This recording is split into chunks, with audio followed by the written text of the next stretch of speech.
नमस्कार दोस्तों।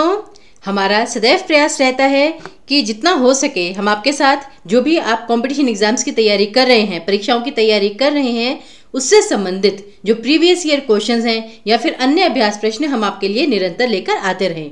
और उसी प्रक्रिया में आज हम आपके साथ कुछ और जो प्रश्न है वो डिस्कस करेंगे, उन पर चर्चा करेंगे। और वो एग्ज़ाम है HPPSC क्लर्क का जो एग्ज़ाम होता है उसके कुछ जो प्रश्न हैं वो हम आपके साथ आज डिस्कस करेंगे। और ये जो प्रीवियस ईयर क्वेश्चंस हैं ये आपके 2021 में पिछले साल ही जो प्रश्न आए हैं वही हम आपके साथ डिस्कस करेंगे। और इससे मैं आशा करती हूँ कि आपको बहुत लाभ मिलेगा, आपको पता चलेगा किस प्रकार के प्रश्न पूछे जाते हैं, उनका कठिनाई का स्तर क्या होता है। और अगर आप तैयारी कर रहे हैं इस परीक्षा की तो उसमें अभी आपको हिंदी भाषा में, हिंदी व्याकरण में और कितना जानना भी शेष है। तो चलिए प्रारंभ करते हैं। सबसे पहले तो अगर हम एक शॉर्ट एनालिसिस कर लें, क्योंकि हमें हमेशा ये पता होना चाहिए कि कितने प्रश्न आते हैं, कितने विषय आ रहे हैं उसमें। तो अगर हम 2021 की ही बात करें, 3 अगर उसके चरणों की बात करें, अक्टूबर में भी हुआ था, नवंबर में भी हुआ था, दिसंबर में भी हुआ था पेपर। तो उसमें जैसे शब्द प्रकार से संबंधित 3 प्रश्न आए थे या 2 प्रश्न आए थे दिसंबर में। वर्तनी से हमेशा ही 5-5 प्रश्न पूछे जा रहे हैं। अंग्रेजी शब्दों के अर्थ, आपको अंग्रेजी शब्द दिया गया है और उसको हिंदी में क्या कहते हैं वो आपसे पूछा गया है। तो वो अक्टूबर और दिसंबर में पूछा गया था, नवंबर में नहीं आया था इससे संबंधित प्रश्न। बाकी ये संज्ञा, विशेषण जैसे सर्वनाम होते हैं इन पर एक एक प्रश्न। लिंग और वचन, एक प्रश्न लिंग से संबंधित, एक प्रश्न वचन से संबंधित, एक वचन या बहुवचन, उस पर हमेशा प्रश्न पूछा जा रहा है। फिर संधि विच्छेद, समास, उपसर्ग प्रत्यय, ये तो बहुत ही इंपॉर्टेंट टॉपिक होते हैं। संधि विच्छेद, समास, उपसर्ग प्रत्यय, आप कोई भी परीक्षा देने जाइए देखेंगे आप कि हिंदी व्याकरण में इससे संबंधित प्रश्न अवश्य आता है। और अंत में मुहावरे लोकोक्ति से एक प्रश्न पूछा गया था, दिसंबर में पूछा गया था एक प्रश्न। तो जैसे पर्यायवाची विलोम शब्द वगैरह होते हैं शब्द प्रकार में। अब देखिए शब्द प्रकार में भी ना ये जो 3 प्रश्न है ये कौन कौन से इंक्लूड होते हैं इसमें, पर्यायवाची, विलोम शब्द, तत्सम, तद्भव। तो इस प्रकार के जो प्रश्न है वो शब्द प्रकार के अंतर्गत आते हैं। तो आपने देखा होगा कि कितने सारे जो टॉपिक्स हैं मतलब वो इसमें कवर हो रहे हैं। तो इसलिए आपको हर विषय की एटलीस्ट एक आधारभूत जानकारी तो अवश्य होनी चाहिए। और अब हम जो है प्रश्न जो है इन तीनों परीक्षाओं के जो है मतलब अक्टूबर में जो हुआ था, नवंबर में हुआ था और दिसंबर में हुआ था, तीनों के आपके साथ प्रश्न जो है वो यहाँ पर उन पर चर्चा करेंगे। तो सबसे पहले तो वर्तनी के ही जो 5-5 प्रश्न आए थे, जरा देखिए कितने सारे प्रश्न हैं। तो इसमें आपको वही चुनना है कि ये जो 4 आपको विकल्प दिए गए हैं, ठीक है ना, इन चारों में से सिर्फ एक शब्द है जिसकी वर्तनी शुद्ध है, वो आपको उसका चयन करना है। तो मैं आशा करूंगी कि जब भी आप ये वाला वीडियो देख रहे हैं तो पहले पॉज करेंगे, खुद से सही उत्तर का चयन करेंगे, उसके बाद हमारा जो उत्तर है वो देखेंगे, जिससे आपको पता चले कि आपका स्तर अभी क्या है, आप अभी किस लेवल पर हैं, किस हद तक आपको भी तैयारी करनी है। तो जैसे है गिरीन्द्र, अब हिंदी का मैंने आपको बताया था, वर्तनी के लिए सबसे सही उपाय क्या है, आपको उस शब्द का सही उच्चारण आना चाहिए। जब तक आप सही से उस शब्द को बोलेंगे नहीं, वर्तनी आपकी सही हो ही नहीं सकती। तो यहाँ पर ये जो शब्द है गिरीन्द्र, तो ये होता है गिरीन्द्र, गिरी जमा इंद्र। और गिरी जैसे गिरी पर्वत को ही कहते हैं, तो ग को छोटी की मात्रा, र को छोटी की मात्रा, वो शब्द होता है गिरी। लेकिन गिरी जमा इंद्र, अब जिन्होंने संधि विच्छेद पढ़ा हुआ है वो जानते हैं दीर्घ स्वर संधि में जब सुजातीय स्वर मिलते हैं, जैसे ई और ई दोनों सुजातीय स्वर हैं, दोनों आपस में मिले तो हमेशा दीर्घ स्वर बनेगा। तो यानी कि ई जमा ई बड़ी ई, तो गिरी जमा इंद्र गिरीन्द्र। तो ग को तो छोटी की मात्रा रहेगी लेकिन र पे बड़ी ई की मात्रा आ जाएगी। तो इसलिए सही उत्तर है आपका पहला विकल्प। फिर है अति उत्तम। अब अति उत्तम में अति उत्तम ये तो बिल्कुल ही गलत है। अत्युत्तम नहीं होता, अत्युत्तम होता है। और उत्तम हम कहते हैं ना, तो ये तो बहुत ही उत्तम कार्य की है। तो उत्तम में जो उत्तम वाला जो त होता है, त के ऊपर आपको ये रेखा आनी आवश्यक है। इसका मतलब होता है कि उसको हमने थोड़ा प्रेशर देके बोला है, उत्तम उत्तम।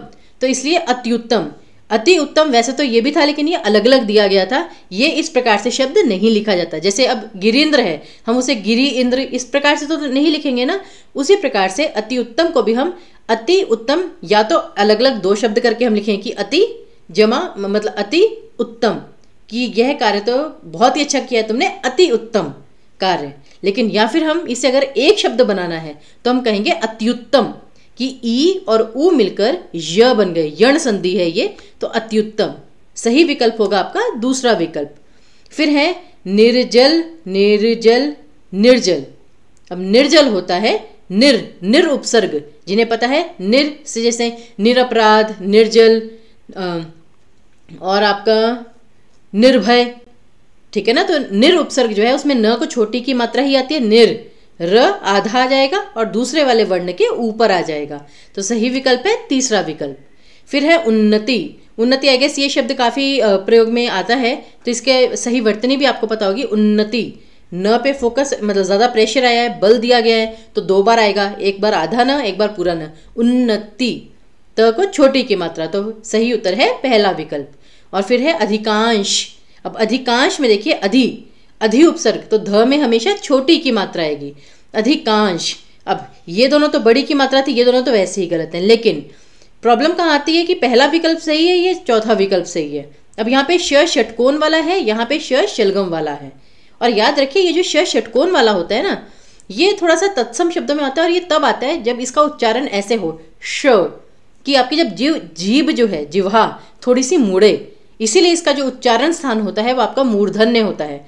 ये स्वर व्यंजन में जिन्होंने पढ़ा हुआ उन्हें पता है उच्चारण स्थान, तो इसका मूर्धन्य होता है कि जब जीभ आपकी थोड़ी मुड़ जाती है, तो जैसे श इस प्रकार से बोला जाता है। लेकिन ये जो श शलगम वाला है, इसमें आपकी जो जीभ है वो सीधी रहती है, तो श, तो हम कहते हैं अधिकांश, श, जीभ सीधी रहती है, तो इसलिए सही विकल्प है आपका डी ऑप्शन। अब जैसे पीछे जो आधा श षटकोण वाला जो था, अगर वो कब आता, जैसे हम बोलते हैं ज्येष्ठ, ज्येष्ठ, तो ज्येष्ठ बोलते वक्त भी श को थोड़ा सा आपको जीभ को मोड़ना पड़ता है, जिससे कि सही उच्चारण निकले, लगे कि हाँ संस्कृत का शब्द है। तो ये चीज़ थोड़ी सी याद रखिएगा। फिर फटाफट देखिए 5 प्रश्न फिर से वर्तनी के। करुणापूर्ण। अब करुणापूर्ण, इसमें सिंपल है, करुणा की स्पेलिंग आपको पता है, करुणा, र को छोटे उ की मात्रा आएगी, तो इस प्रकार से। और सभी में अगर हम चारों विकल्प देखें, सब में र को छोटे उ की मात्रा ही है, कि जैसे ये थोड़ा सा मुड़ा हुआ है, र के साथ आकर थोड़ा सा ये मुड़ा हुआ है, लंबा नहीं गया।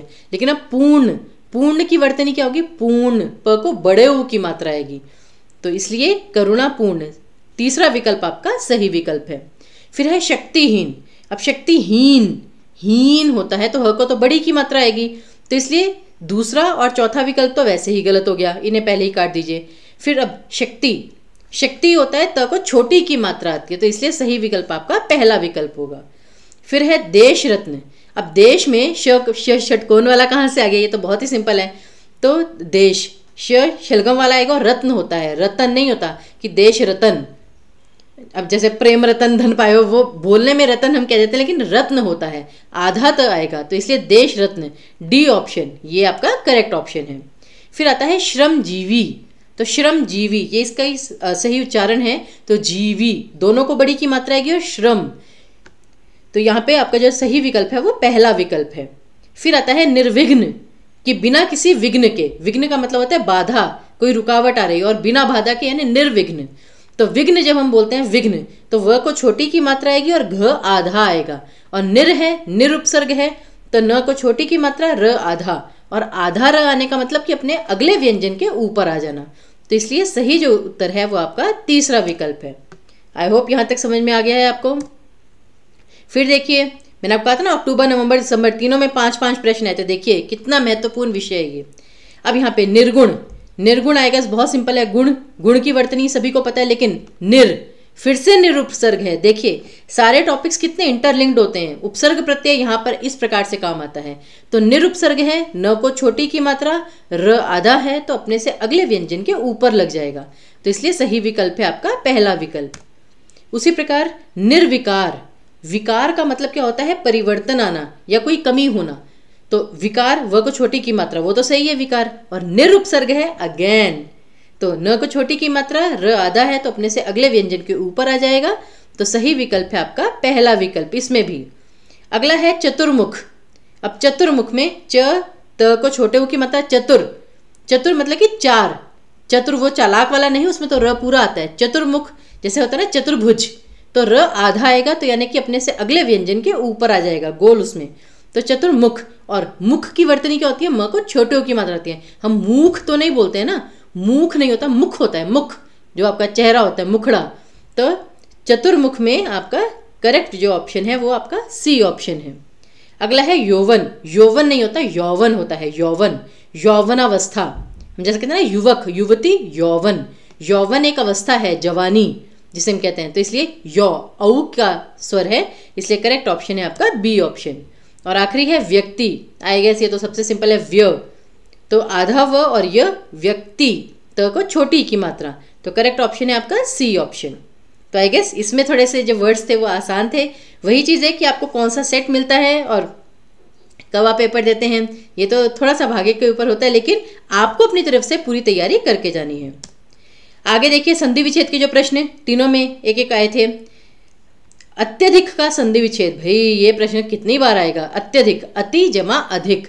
अब अधिक तो आएगा ही आएगा, तो इसलिए पहले दो विकल्प तो वैसे ही गलत हो गए, तो अधिक और अधिक, और अति अधिक, अति होता है, अति या बहुत ज़्यादा हो जाना, तो त को छोटी की मात्रा आती है, तो करेक्ट ऑप्शन है आपका सी ऑप्शन। फिर है नायिका। अब नायिका, याद है मैंने अयादी संधि में क्या बताया था, 3 अक्षरों का शब्द होना चाहिए, बीच में य या व होना चाहिए, दोनों कंडीशंस फुलफिल हो रही हैं। तीसरी कंडीशन थी अये, आए, अव या आव, इसका जो है वो इसकी ध्वनि आनी चाहिए, तो नायिका, आए, मतलब वैसे तो छोटी की मात्रा है, अगर छोटी की मात्रा को हटा दिया जाए तो आए, आए का स्वर आता है, और आए, अये या आए के लिए, य आने के लिए आपका ए या ए की मात्रा होनी चाहिए, तो ए या ए होना चाहिए, तो ओ की मात्रा तो वैसे ही हटा दीजिए और अ की मात्रा भी हटा दीजिए। अब ये ए और ए है, अगर ये ने जमा इका होता, अगर ने है तो अय आएगा, यानी कि नय का, लेकिन यहाँ पे नाई का है, आए, दीर्घ स्वर है तो ए की जगह ए आएगा, तो न जमा इका, नायिका। तो आई गेस अयादी संधि अब आपको अच्छे समझ में आ गई होगी, और आपने देखा भी होगा पेपर में मोस्टली अयादी संधि के प्रश्न पूछे जाते हैं। फिर देखिए पवन का संधि विच्छेद, फिर से वही अयादी संधि, 3 अक्षरों का शब्द है, बीच में व है, और अव, पवन, पव, अव का स्वर है, यानी कि ओ या औ आएगा, और अव है तो ओ आएगा, अगर आव होता पावन, अगर आव होता तो औ आता, लेकिन अव है तो ओ, यानी कि पो जमा अन, तो यानी कि करेक्ट ऑप्शन क्या है आपका बी ऑप्शन। आई होप संधि विच्छेद के प्रश्न धीरे धीरे आपको अच्छे से क्लियर हो रहे हैं। अब देखिए समास के प्रश्न तीनों एक एक आए थे। मतलब रेखांकित में समास है, रेखांकित एक शब्द है, रेखांकित। अब सही समास जानने के लिए आपको समास विग्रह पता होना बहुत आवश्यक है। समास विग्रह मतलब उसको सही तरीके से हम बोलेंगे कैसे, बहुत डिपेंड करते हैं उस पर। तो रेखांकित का मतलब होता है रेखा से अंकित या रेखा के द्वारा अंकित। अब जैसे हम कहते हैं ना कि रेखांकित में, रेखांकित शब्द में कौन सा समास है, तो रेखांकित का मतलब होता है अंडरलाइंड। अंडरलाइन मतलब कि जो शब्द जो है वो रेखा से अंकित है, मतलब हमने उसके नीचे लाइन लगाकर उसे स्पेशल बनाया हुआ है, हाईलाइट किया हुआ है। या तो हम बोल्ड से हाईलाइट करते हैं या फिर लाइन मारकर अंडरलाइन से हाईलाइट करते हैं। तो रेखा से या के द्वारा अंकित। और इसमें समास कौन सा हो सकते हैं, कर्ता ने कर्म को करण से या के द्वारा, करण कारक, और जहां पे कारक चिन्ह आ गया वहां पे आपका तत्पुरुष समास। तो इसलिए करेक्ट ऑप्शन है आपका ए ऑप्शन, करण तत्पुरुष समास। अगला है आजीवन में कौन सा समास है, आजीवन। अब क्या होता है कि जहां पर पहला जो शब्द है वो आपका एक तरह से उपसर्ग के रूप में कार्य करता है, और वो पूरा का जो पूरा शब्द है वो एक अव्यय के रूप में काम करता है, तो उसमें अव्ययी भाव समास होता है। तब आजीवन अर्थात जीवन भर, तो ये आपका अव्ययी भाव समास है। उसी प्रकार आनंद मग्न, हम कहते हैं ना जैसे शोक मग्न मतलब कि शोक में मग्न, शोक में डूबे हुए, उसी प्रकार आनंद मग्न मतलब कि आनंद में डूबे हुए। तो में कारक विभक्ति है, अधिकरण कारक, कर्ता ने कर्म को करण से संप्रदान के लिए अपादान से संबंध का के की अधिकरण में पर, में या पर, तो इसमें अधिकरण कारक है, तो तत्पुरुष समास आपका करेक्ट ऑप्शन। अब देखिए लिंग और वचन के, मैंने कहा था ना कि लिंग और वचन के प्रश्न जरूर आते हैं। तो अब जैसे देखिए पहला है आपका चंचल। चंचल का स्त्रीलिंग क्या होगा, चंचल कि ये तो बहुत ही चंचल कन्या है। तो मोस्टली स्टूडेंट फटाफट चंचल का जो है चंचला कर देते हैं, लेकिन मैं आपको बता दूं जो चंचला है ये देवी लक्ष्मी जी का नाम है, तो इसलिए चंचल का स्त्रीलिंग चंचल ही आएगा। करेक्ट ऑप्शन इसका ए ऑप्शन ही आएगा। जरूरी नहीं हर शब्द के पीछे आ लगाने से ही वो स्त्रीलिंग बनेगा।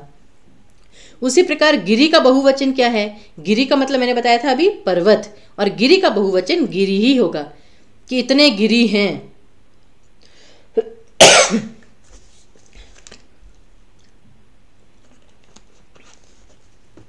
तो गिरी का बहुवचन गिरियां या गिरिराज नहीं आएगा, गिरी ही आएगा।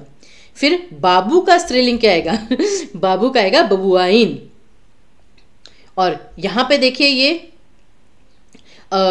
वैसे इसकी वर्तनी थोड़ी सी गलत है, क्योंकि बाबुआइन नहीं होना चाहिए, बबुआइन होना चाहिए। लेकिन अब बबुआई ये चीज़ गलत है, बबुआ भी नहीं होगा, ये पुलिंग में आता है, और बाबुई नहीं होगा।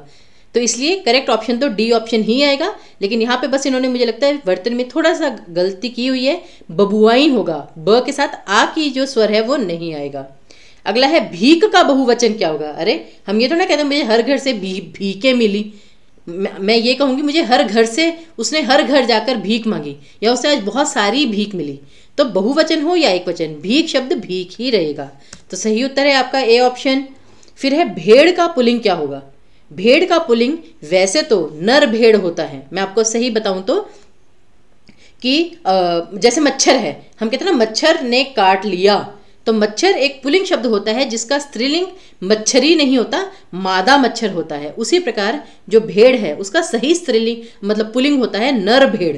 नर मतलब कि पुल्लिंग जो शब्द होता है, नर मतलब कि एक आदमी। लेकिन यहां पर नर भेड़ का ऑप्शन नहीं है, तो भेड़ का यहां पर भेड़ा, ये आपका सही विकल्प आएगा। फिर जल का बहुवचन, फिर वही चीज जल, ये हमेशा जो ये आपका द्रव्यवाचक संज्ञा होती है ये हमेशा एक वचन में ही आता है, तो जल का बहुवचन जल ही रहेगा, ये परिवर्तित नहीं होगा। तो करेक्ट ऑप्शन आपका ए ऑप्शन ही रहेगा।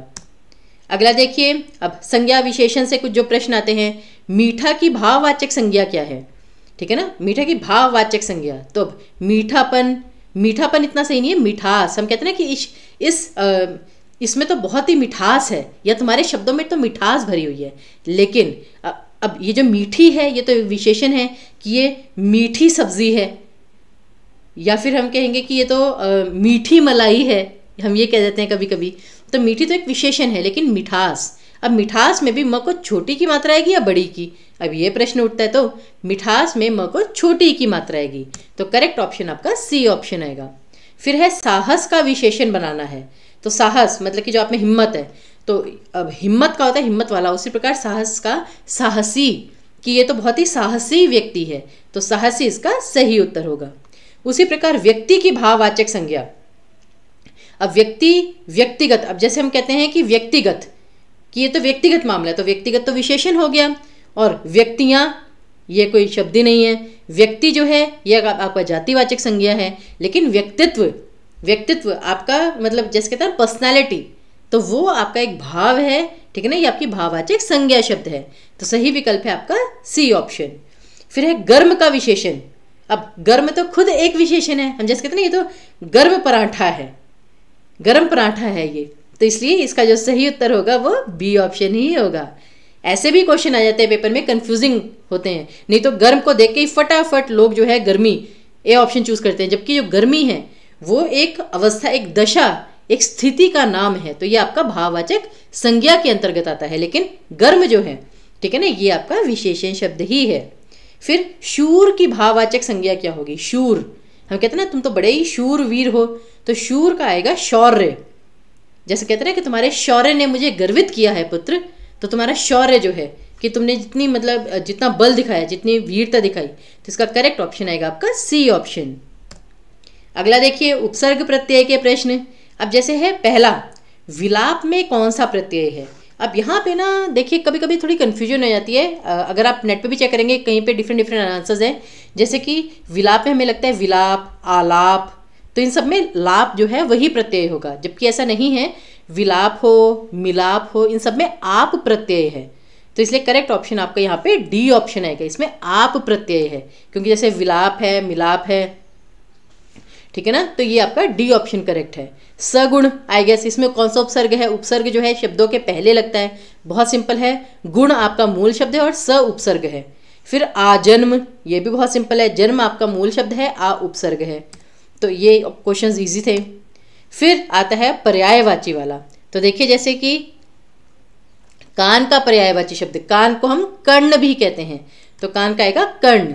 फिर है चोली दामन का साथ, चोली दामन का साथ होता है पक्का साथ, जो कभी ना छूटने वाला। फिर उल्लू का पर्यायवाची शब्द क्या है? ठीक है ना, तो अब जैसे ये इतने सारे शब्द हैं, लेकिन पेचक जो है इसका सही उत्तर है। हालांकि मैं आपको एक चीज़ बता दूं, पर्यायवाची शब्दों की हमने विशेषता, अगर आप हमारे वीडियोस देखेंगे, आपने यह हमारा कोर्स लिया हुआ है, आप देखेंगे पर्यायवाची शब्द जो है वो समानार्थी शब्दों से भिन्न होते हैं। पर्यायवाची शब्द का मतलब ये होता है जैसे कि हम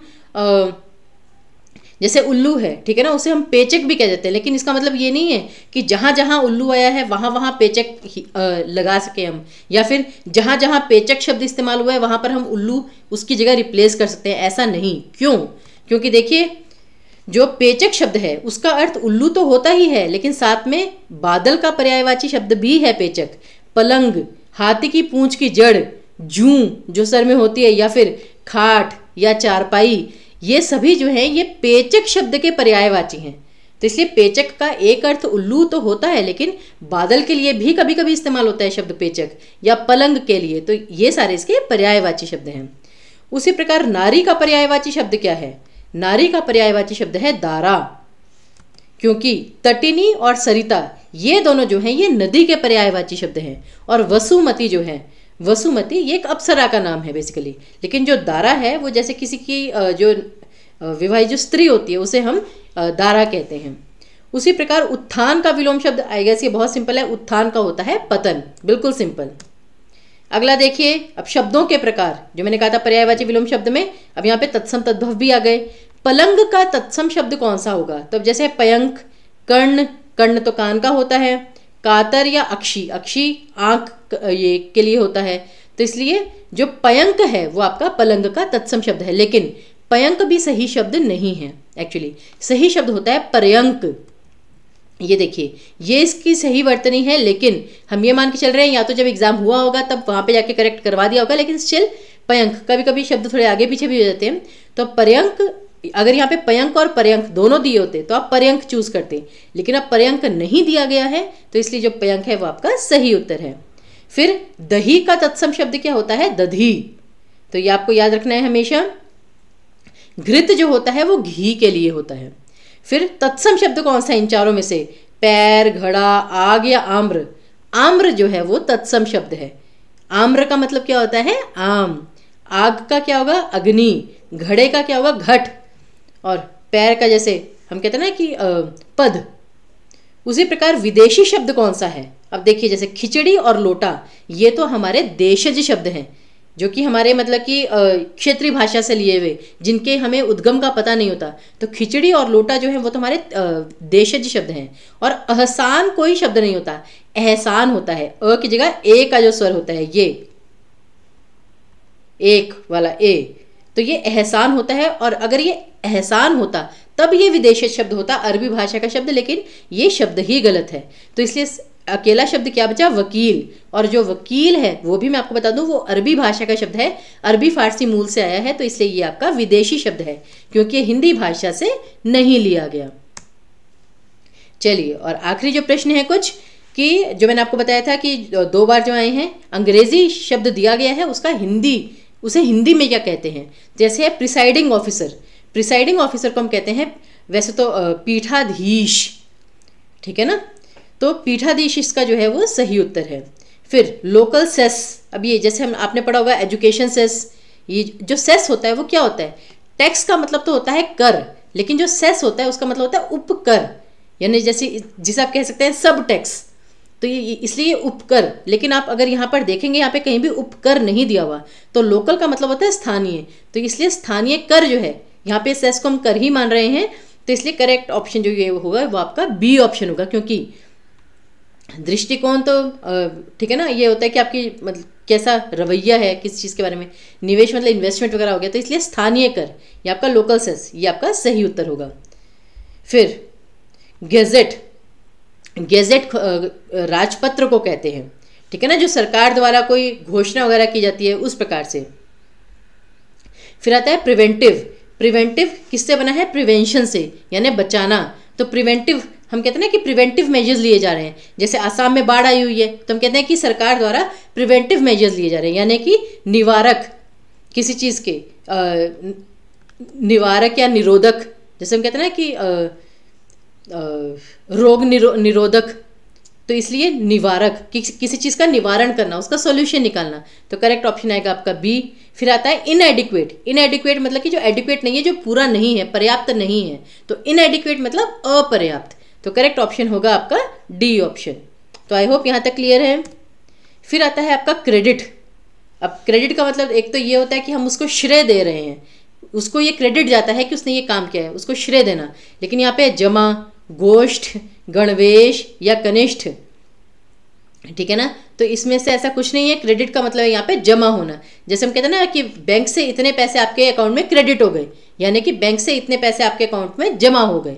तो इसलिए करेक्ट ऑप्शन है आपका ए ऑप्शन। गोष्ठ होता है गाय को रखने का एक स्थान। कनिष्ठ मतलब होता है जैसे छोटा। उसी प्रकार रिप्रेजेंटेटिव, रिप्रेजेंटेटिव क्या होता है, जो आपको रिप्रेजेंट करता है, आपका प्रतिनिधित्व करता है। तो इसलिए प्रतिनिधि इसका सही उत्तर है।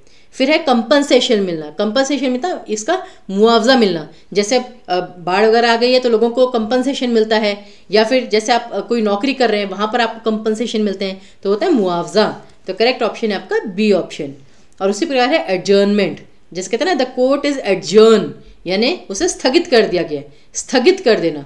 तो वहां से आप समझ सकते हैं एडजर्नमेंट का मतलब होता है स्थगन, किसी चीज को रोक देना कुछ समय के लिए। तो ये आपके सही उत्तर थे।